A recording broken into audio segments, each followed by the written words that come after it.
안녕하세요. 이제 벌써 40대 아주머니가 된 주부입니다. 아이도 둘을 키우고 있고요. 이제는 아이들도 좀 크고 좀 여유가 있는 생활을 하고 있습니다. 아이들 학교 보내고 청소기 돌리기 전에 잠깐 커피 한 잔을 하는데 갑자기 옛날 일이 떠올라 혼자 풋하고 웃고 말았네요. 여기 사연을 종종 들으면서 다른 분들 살아간 이야기를 접하고 있습니다. 저도 보답하고자 제 사연을 하나 보내드리도록 하겠습니다. 저는 한때 꽤 잘 나가는 직장 여성이었습니다. 그러다 보니 결혼하면 하는 거고 아니면 말지 않는 생각을 하고 있어요. 그렇다고 비혼주의자는 아니고요. 굳이 결혼에 목숨 걸면서 꼭 해야지 하는 걸 안 했다는 이야기예요. 그러다 보니 연애도 다양하게 있어요. 저 좋다는 남자들은 일단 다 만나봤고요. 그렇다고 모든 남자 다 깊게 사귀진 않았어요. 연애는 신중하게 결정했어요. 그런데 어느 날 회사 부하 직원이 집요하게 저에게 구애를 하는 거였어요. 대리님, 한 번만 만나주세요. 제발 기회라도 주세요. 왜 나만 안 되는데요? 아니, 글쎄, 절대 안 된다니까? 나 연하는 질색이야. 그리고 사내 연애는 더더욱 안 돼. 너 내 앞길 막을 일 있니? 다른 데서 알아봐. 아직 얼굴에 젖살도 붙어있는 애가 어디서 누님한테 들이대. 심지어 저보다 4살이나 연하였어요. 저는 연하는 절대 안 사귄다는 주의였어요. 제 이상형이 내가 존경할 만한 사람이었어요. 그러다 보니 대부분 나이 지긋한 분이거나 유부남이 대부분이었죠. 어떻게 괜찮은 남자들은 다 유부남이었어요. 그러다 보니 만나는 남자들이 다 시시해 보였죠. 하물며 연하는 더더욱 싫었어요. 그 부하 직원은 정말 집요하게 저에게 구애를 해왔습니다. 그때마다 전 콧방귀를 뀌며 거들떠 보지도 않았죠. 그런데 제가 사고를 치고 말았어요. 오래간만에 괜찮은 남자와 연애를 했는데 글쎄 알고 보니 유부남이었어요. 정말 배신감이 컸어요. 그날도 후배는 저에게 보자마자 또 들이댔어요. 그래, 누나가 오늘 기분도 안 좋은데 술이나 한 잔 사라. 그날 술을 먹으면 안 되는 거였어요. 후배와 술을 먹으며 제 연애사를 주저리주저리 이야기를 했나 봐요. 기분이 너무 안 좋아서 술을 막 먹었더니 엄청나게 취한 거죠. 다음날 일어나서 생각해보니 창피해서 얼굴을 들고 다닐 수가 없는 거예요. 후배가 동네방네 소문이라도 내면 어떡하지 하고 걱정을 하면서 회사로 달려갔어요. 대리님, 숙취 음료예요. 어제 많이 드셨죠? 집 앞까지 택시 태워드렸는데 집에는 잘 들어가셨죠? 다행히 후배는 입이 무거웠습니다. 그날 저녁 일로 저를 곤란하게 하지도 않았고요. 나이 어린 친구치고는 괜찮은 애다라고 생각했어요. 후배는 그 뒤로도 볼 때마다 저에게 데이트 신청을 해왔어요. 그래, 내가 졌다. 내가 실수한 것도 있고 하니 이번에 내가 술 삼아. 이번에 너무 많이 안 마실 거야. 자꾸 술 권하지 마. 그렇게 후배와 데이트를 하게 되었어요. 후배는 꽤 자상했어요. 하나에서 열까지 저를 잘 챙겨주었죠. 항상 연애하면서 제가 주로 챙겼었는데 이렇게 챙겨주는 남자를 만나니 이것도 나쁘지 않다고 생각이 들었어요. 대리님, 저 하나 부탁할게요. 우리 집에서 식사 한 번만 해주세요. 엄마가 자꾸 여자 만나는 것 같은데 집에 안 데려온다고 성하세요. 딱 한 번만 우리 집에서 식사 한 번을 해주세요. 그래도 마음속에 괜찮은 사람이라고 생각을 하고 있어서 집안 식구들도 궁금하긴 했어요. 만약에 모르니 알고 있어도 나쁠 건 없다 생각했죠. 그렇게 약속을 잡고 후배의 집에 저녁 식사를 하러 갔어요. 그래요. 우리의 여자친구라고? 세상에, 대학 때 데려오고 처음이네요. 여자도 안 만나고 해서 걱정했는데 다행이에요. 부담 가지지 말고 앉으세요. 후배 어머니는 차분한 말투에 서글서글한 인상이셨어요. TV에 나오는 사악한 시어머니 스타일은 아닌 것 같더라고요. 그런데 식사를 하려는데 다들 우물쭈물 하는 거였어요. 저는 손님이라 먹으라고 해야 먹을 텐데 누구 하나 식사를 하지 않고 계속 시계만 쳐다보는 거였어요. 마침 그때 문이 열리면서 한 분이 들어왔어요. 동생 여자친구가 왔다고? 그래, 식사하려 했나? 어서 먹어요. 왜들 이래 손님 모셔놓고 아직까지 나 기다린 거야? 여장부 같은 스타일의 후배 누님이 들어오셨어요. 누님이 허락하자 그제야 먹기 시작했습니다. 어서 드세요. 아이고, 찌개랑 좀 식었네. 다시 데워올까? 아니에요, 어머니. 괜찮습니다. 어서 드세요. 저는 희한한 집이다 생각했어요. 보통 아버지가 무서운 분들은 많이 봤는데 다들 누나 눈치만 보더군요. 너희 집 좀 이상하다. 저는 식사를 마치고 나와서 후배와 맥주 한잔을 하면서 물어봤어요. 아버지가 일찍 돌아가시고 누나가 우리 생계를 책임져 봤어. 동대문에서 옷가게를 내. 그러다 보니 성격도 괄괄하고 나랑은 나이 차이도 좀 나서 나를 업어 키우다시피 해서 어려울 수밖에 없어. 듣고 보니 그도 그럴 것 같더군요.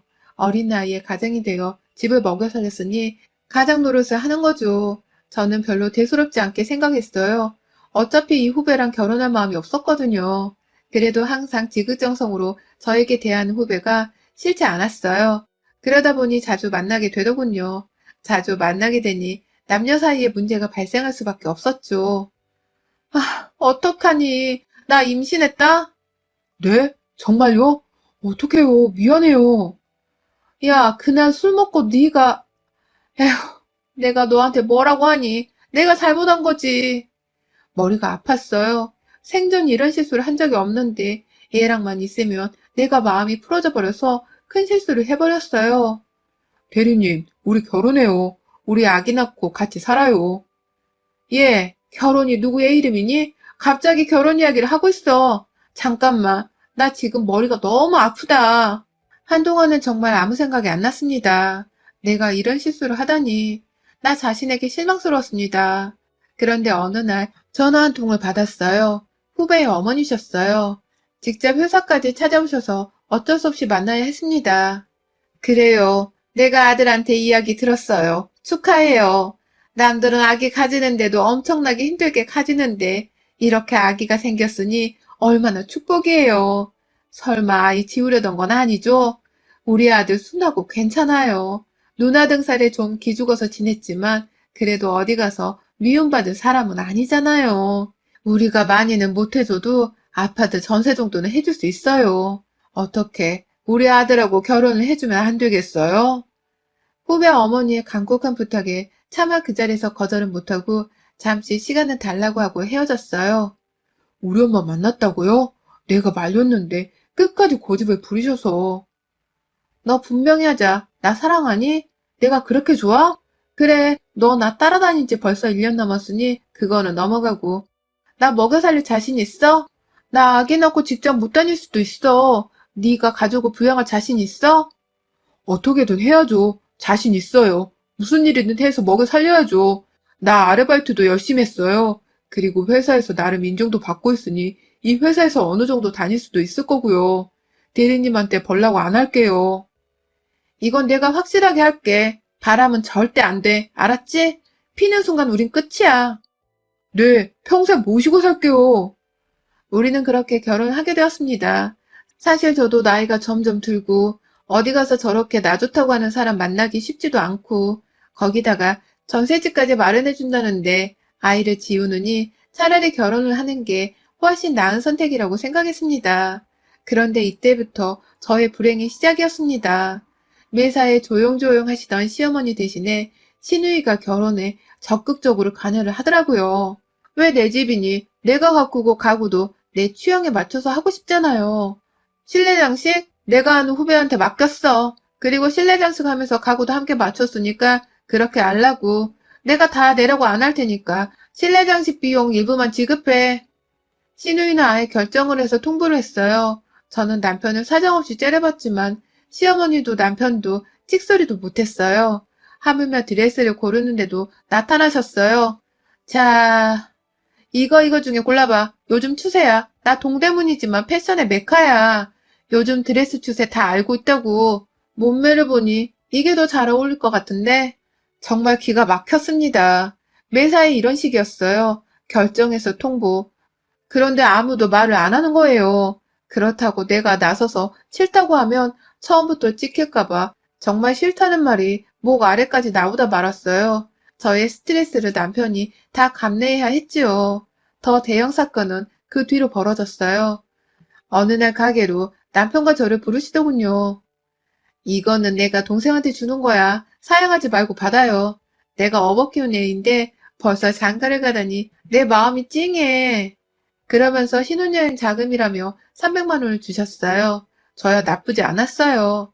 전셋집도 마련해주고 실내 장식도 거의 해주고 신혼여행 자금까지 주니 제 비자금만 더 생기는 거죠. 살면서 혹시 모르잖아요. 그래서 저는 준비했던 결혼 자금을 비상금으로 해놓으려 했지요. 드디어 결혼식을 하고 신혼여행을 가려고 공항으로 갔어요. 임신 초기라 멀리 못 가고 가까운 동남아 리조트에서 묵기로 했습니다. 빨리빨리 와, 비행기 늦겠다. 글쎄 공항에 신우이가 나와 있는 거였어요. 저는 정말 이거는 아니다 싶더라고요. 신혼여행을 따라오는 신우이가 어디 있어요. 정말 드라마에서나 나오는 일이 저에게 벌어진 거예요. 그래 잘들 쉬라고. 나도 이참에 며칠 휴가 내서 놀러 온 거니까 내 걱정 말고 둘이 알아서 놀아요. 나는 나대로 놀 테니까. 리조트에 도착하자마자 신우이는 유유히 사라졌어요. 아니 어떻게 신혼여행을 따라올 수가 있어? 그리고 왜 나한테 말 안 했어? 정말 이럴 거야? 저는 그동안 쌓인 화를 신혼 첫날 밤에 퍼부었어요. 아니 누나가 그냥 비행기만 같이 타고 간다고 했어.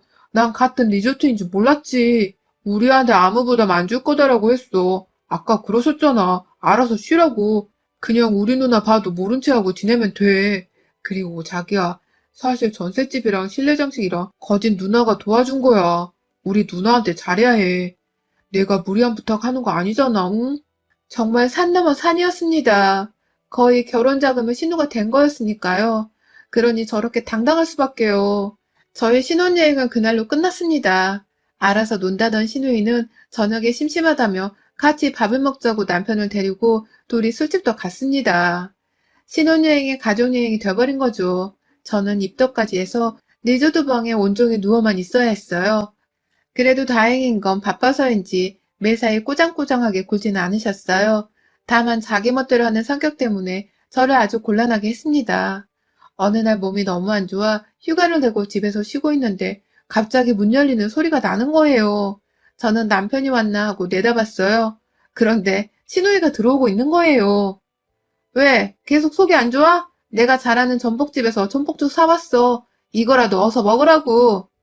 아니, 우리 집 번호를 알고 있는 거예요. 너무 당연하게 문을 열고 들어오는 모습에 저는 정말 할 말을 잃었습니다. 그 뒤로도 수시로 드나들며 온갖 과일이며 먹을 것을 사다가 냉장고에 넣어놓았어요. 저는 회사에서 퇴근하고 돌아오며 뭔가 집에 하나씩 바뀌어 있는 모습에 정말 할 말을 잃었어요. 이건 도저히 아니다 싶어서 저 이런 말씀 드리는 게 죄송한데요. 저에게 신경 써주는 거 너무 감사드려요. 그런데 아무 노크나 연락도 없이 문을 발칵발칵 열고 들어오셔서 제가 얼마나 놀라는지 몰라요. 제발 오시기 전에 연락이라도 좀 하고 오셨으면 좋겠어요. 저는 최대한 예의 있게 이야기를 드렸어요. 아, 그래? 미안. 이거 내가 큰 실수를 했네. 내가 성격이 좀 급해서 그래. 우리 동생 집이라고 생각하고 편하게 한다는 게 자네 생각까지는 못했네. 미안. 앞으로 조심할게. 그런데 더 문제는 그 뒤로부터였어요. 아예 저랑 대화도 잘 안 하셨어요. 물론 집에도 아예 안 오시고요. 전해줄 게 있으면 남편한테 전화해서 가져가라고 하시더라고요. 이렇게 나오니 제가 더 무서운 거예요. 자기야, 혹시 누님 화나신 거야? 요즘 나한테 말도 잘 안 거시네. 전에는 집에도 가끔 들리셨는데 아예 안 오시고. 아니야, 누나가 주변에 물어봤는데 신혼집에 막 찾아가는 거 큰 실례라고 들었대. 그래서 자기가 잘못했다고 오히려 나한테 당신 잘해달라고 하더라고. 우리 누나 그렇게 속 좁은 사람 아니야. 그 뒤로는 정말 별탈 없이 아이를 낳고 살 수가 있었습니다. 물론 그 뒤로도 신우이는 저와 잘 마주치질 않아서 항상 가시방석 같았어요. 아이를 낳자 시어머니가 수시로 와서 도와주었는데 신우이는 한 번 오더니 내가 있는 데가 먼지가 많아서 아이한테 해로울 것 같아 사진이나 자주 보내달라고 하고 나가버리셨어요. 저는 정말 이 사태를 어떻게 하면 풀지 하고 고민을 안 할 수가 없었어요.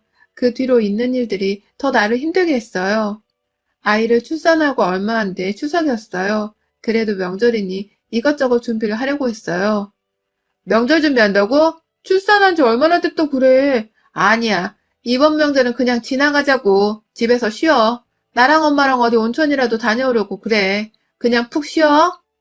정말 큰일은 그 뒤로 일어났어요. 곧 시아버지 제사가 돌아왔습니다. 그래도 제사는 지내야 했기에 시어머니와 상의해서 우리 집에서 지내기로 했어요.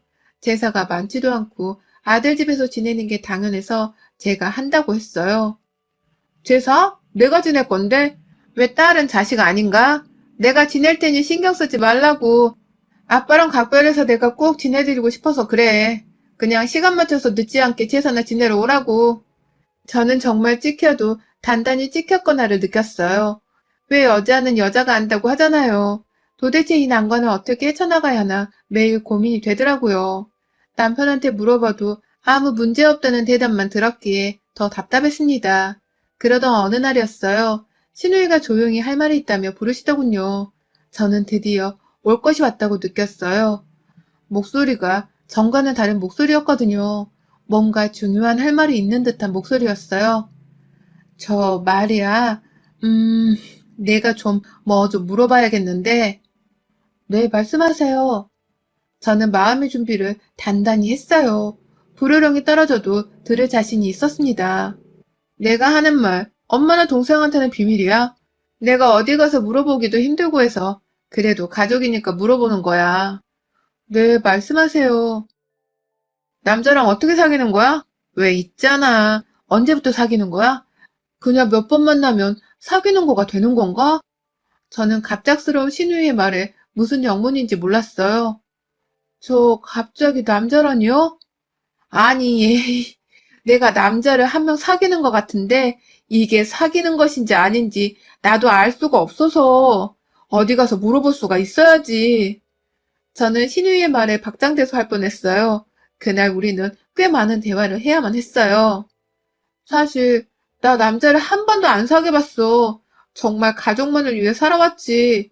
나 좋다고 하는 사람도 꽤 있었는데 거들떠 보지도 않았어. 그런데 동생도 결혼하고 나니 나도 마음의 여유가 생겼나 봐.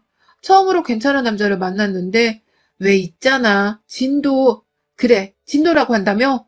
그게 안 나가. 내가 싫은 건가? 신우이는 남자를 사귀어 본 적이 한 번도 없답니다. 그러니 남자에 대해선 정말 아무것도 몰랐어요. 그건 아마 빈틈을 안 줘서일 거예요. 조금 빈틈을 주셔야 해요. 이를테면 술에 취한 척 한다던가, 가녀린 척 한다던가. 아니, 그걸 어떻게 해? 이미 내가 더 술을 잘 먹는데. 그리고 가녀린 척이라니? 아, 정말 남자 사귀는 게 이렇게 어려운 일인 줄 몰랐네. 신우이는 정말 남자에 대해서 하나도 몰랐습니다. 우리는 그 뒤로도 수시로 만나 신우이의 사랑작전에 갖은 조언을 다 해주었습니다.